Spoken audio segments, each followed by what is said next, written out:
നമസ്കാരം, എല്ലാ പ്രേക്ഷകർക്കും സ്വാഗതം. ഇന്ന് നമ്മൾ ചർച്ച ചെയ്യുന്നത് ഈയടുത്തായി വലിയ വിവാദങ്ങൾക്കും പ്രതിഷേധങ്ങൾക്കും വഴിവെച്ച ഒരു വിഷയമാണ്. ഛത്തീസ്ഗഡിൽ മലയാളി കന്യാസ്ത്രീകൾ അറസ്റ്റിലായ സംഭവവും അതിനെ തുടർന്നുണ്ടായ കോലാഹലങ്ങളുമാണ് നമ്മുടെ ഇന്നത്തെ വിഷയം. നമ്മളെല്ലാവരും വാർത്തകളിലൂടെ അറിഞ്ഞൊരു കാര്യമാണിത്.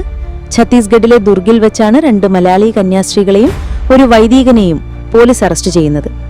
മതപരിവർത്തനം നടത്താൻ ശ്രമിച്ചു എന്നാരോപിച്ച് ബജ്രംഗ് ദൾ പ്രവർത്തകർ നൽകിയ പരാതിയിലായിരുന്നു ഈ നടപടി. ഒരു കൂട്ടം കുട്ടികളെ നിയമവിരുദ്ധമായി സംസ്ഥാനത്തിന് പുറത്തേക്ക് കൊണ്ടുപോകാൻ ശ്രമിച്ചു എന്നതായിരുന്നു പ്രധാന ആരോപണം. ഈ വാർത്ത പുറത്തുവന്നതോടെ കേരളത്തിൽ വലിയ രീതിയിലുള്ള പ്രതിഷേധങ്ങളാണ് അരങ്ങേറിയത്.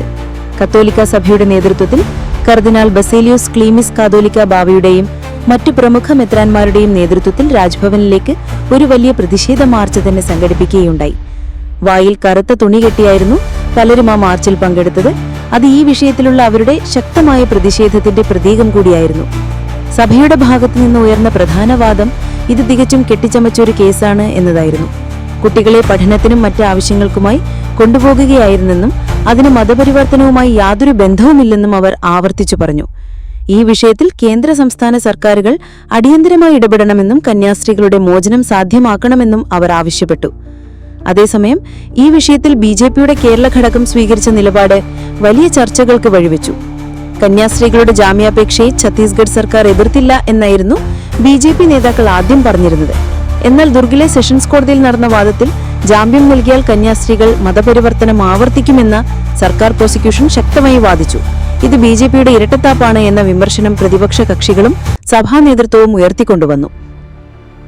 ഒടുവിൽ ദുർഗ് സെഷൻസ് കോടതി ജാമ്യാപേക്ഷ പരിഗണിക്കാതെ തള്ളുകയും കേസ് NIA കോടതിയുടെ പരിധിയിലാണെന്ന് ചൂണ്ടിക്കാട്ടി അങ്ങോട്ട് മാറ്റുകയുമാണുണ്ടായത്.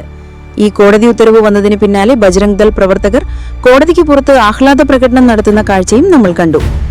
ഏകദേശം 6 ദിവസത്തോളം ജയിലിൽ കഴിഞ്ഞ കന്യാസ്ത്രീകളെ പിന്നീട് ഇടതുപക്ഷ നേതാക്കൾ സന്ദർശിച്ചിരുന്നു.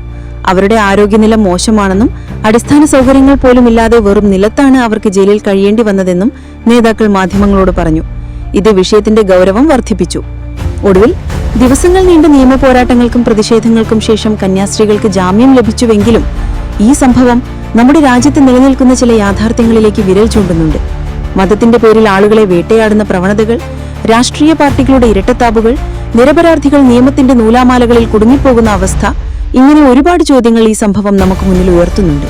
ഇത് കേവലം ഒരു പ്രാദേശിക സംഭവം എന്നതിലുപരി നമ്മുടെ ജനാധിപത്യ മൂല്യങ്ങളെയും മതേതരത്വ സങ്കല്പങ്ങളെയും കുറിച്ച് ഗൗരവമായി ചിന്തിക്കാൻ നമ്മളെ പ്രേരിപ്പിക്കുന്ന ഒന്നാണ്. ഈ വിഷയത്തിൽ കൂടുതൽ വാർത്തകളും വിശകലനങ്ങളുമായി വീണ്ടും കാണാം. നന്ദി.